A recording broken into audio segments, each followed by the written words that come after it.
प्रेमी बना हैवान दरिंदा, प्रेम के जाल में फंसाकर प्रेमिका को बनाया यौन शोषण का शिकार। दगाबाज प्रेमी के खिलाफ प्रेमिका ने दी थाने में तहरीर। भागलपुर में एक प्रेमी ने जबरदस्ती प्रेमिका के साथ रेप की घटना को अंजाम दिया। मामला मधुसूदनपुर थाना क्षेत्र के भतोरिया गांव का है। घटना के बाबत पीड़िता ने बताया कि घर के सभी लोग डॉक्टर के यहाँ गए थे। घर में मैं अकेली ही थी। मौका देखकर मेरे गांव के ही एक युवक ने गलत किया। पीड़ित युवती के रोने की आवाज सुनकर चाचा व आसपास के पड़ोस के लोग वहां पर पहुंच गए। फिर सुबह परिजन के आने के बाद पीड़ित युवती ने सारी बात बताई। परिजन सुबह मधुसूदनपुर थाना आरोपी के खिलाफ मामला दर्ज कराने पहुंचे, लेकिन वहां मामला दर्ज नहीं हुआ। वहां से महिला थाना भेज दिया गया, जहां पर आरोपी मिथुन कुमार के खिलाफ मामला दर्ज कराया गया। इधर पुलिस आगे की कार्रवाई में जुट गई है। ग्रामीणों ने कहा, युवक ने प्रेम प्रसंग टूटने का निकाला खुन्नस। भतोड़िया गांव के ग्रामीणों का कहना है कि दोनों में पहले से प्रेम प्रसंग था। घर में सारे लोगों को इस बात की जानकारी भी थी, लेकिन घर के लोग इसलिए कुछ नहीं बोल रहे थे क्योंकि आरोपी मिथुन कुमार लड़की को 2 साल से शादी का आश्वासन दे रहा था। बताया यह भी जा रहा है कि शादी से इनकार करने पर प्रेमी मिथुन से दूरी बना ली थी, लेकिन मिथुन प्रेम में पागल था। इधर दोनों में कुछ दिनों से बातें नहीं हो रही थी। शायद इसी का खुन्नस निकालने को लेकर युवक लड़की को अकेला पाकर उसके घर में घुसा और लड़की के साथ हैवानियत से पेश आते हुए लड़की के साथ यौन शोषण किया। किसी को कानो कान भनक तक नहीं चली।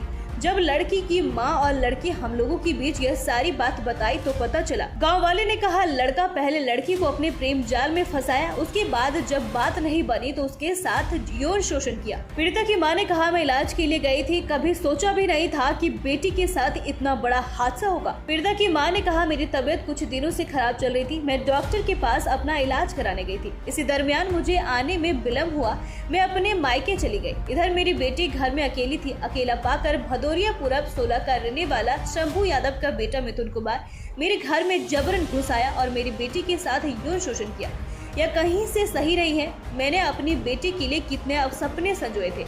अब कौन करेगा मेरी बेटी से शादी? जल्द से जल्द आरोपी मिथुन कुमार को सजा मिलनी चाहिए।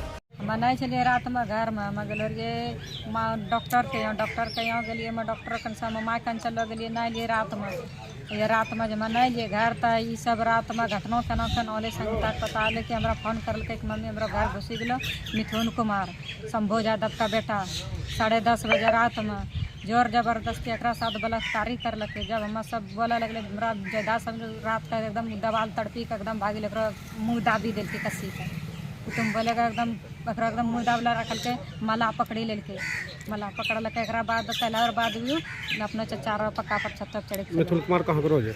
मिथुन कुमार भतोड़िया का पूरा टोला का। उसका पापा का नाम शंभू यादव। पीड़िता के उड़े होश, कहा सोना पाकर मुझे बर्बाद कर गया, कहीं का नहीं छोड़ा।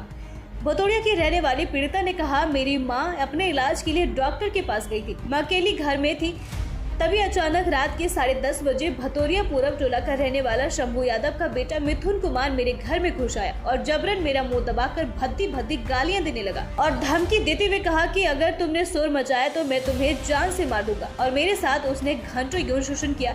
मैं जब शोर मचाने लगी तो वह सीढ़ी की रात से छत पर चढ़ा और कूदकर वहां से फरार हो गया। मैं उसके गले के माला को जकड़ कर पकड़ी थी। वह फिर जबरदस्ती छुड़ाकर भागा, लेकिन उसके गले का माला मेरे हाथ में रह गया। रोते बिलखते युवती ने कहा, अब मैं क्या करूं, कहां जाऊं, मेरी तो जिंदगी बर्बाद ही कर दिया। पीड़िता युवती और उनकी मां ने आरोपी मिथुन कुमार के खिलाफ केस दर्ज कराई है और जल्द से जल्द कठोर से कठोर सजा देने की मांग की है। सुनीता और उसकी मां ने कहा, जब तक उसे न्याय नहीं मिल जाता वह चैन से नहीं बैठी। मेरे साथ में मिथुन कुमार बलात्कार किया और मिथुन कुमार जैसे मेरे बोले तो मेरा मुँह चाप करके गेट नहीं खोलने दिया, वो दीवार तड़प के भाग गया। कहाँ मिथुन कुमार? भतोड़िया का। कितने बजे? 10:30 बजे रात में। घर में तुम हम अकेले थे। मम्मी कहाँ गई थी? मम्मी नानी घर गई थी। डॉक्टर के यहाँ गए थे, वहाँ से फिर नानी घर गए। डॉक्टर के यहाँ गई थी, उधर से शाम हो गया तो नानी घर चली गई।